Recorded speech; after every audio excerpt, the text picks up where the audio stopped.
Notable civil society activists in Africa have identified absence of development as a missing link in the effective democratization of the continent in face of rising wave of military interventions. They made the observation at a panel conversation on the sideline of unveiling a building for the Center for Democracy and Development (CDD) in Abuja, Nigeria's capital. Trust TV's Shafir Suleiman reports.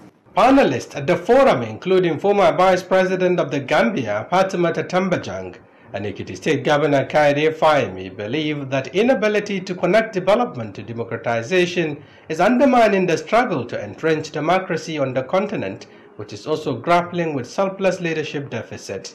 That Nigeria, being the big brother of Africa, is rejecting bills that are supposed to not give gifts to women, but give their inalienable rights, recognize their inalienable rights, recognize the fact that they are a signatory to all international instruments on human rights, and women's rights are human rights. This democracy will be a democracy without content. We have to continue to push and get as many more people in that age bracket and in that demographic belt involved. But they also must not have this sense of entitlement, which you tend to find in many of our younger people.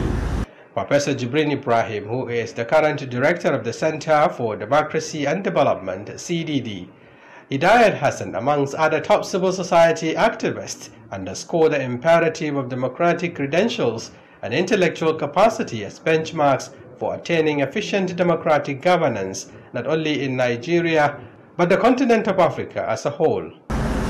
What sort of democracy can we build when the democracy record of its leadership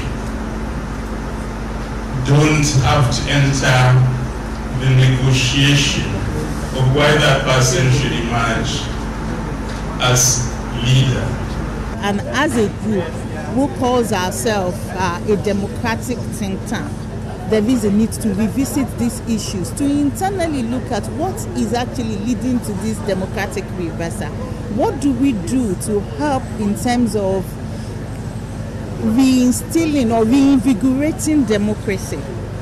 The conversation also highlights the effective role of women and youth in advancing the cause of democracy and good governance, as it tasked the National Assembly to have a rethink on its recent rejection of fundamental gender bills. The forum was convened to interrogate the quality and content of democracy in Africa with a view to addressing the existing fault lines for the realization of its true meaning, which is government of the people, for the people, and by the people. Shafir Suleiman, Trust TV News, Abuja.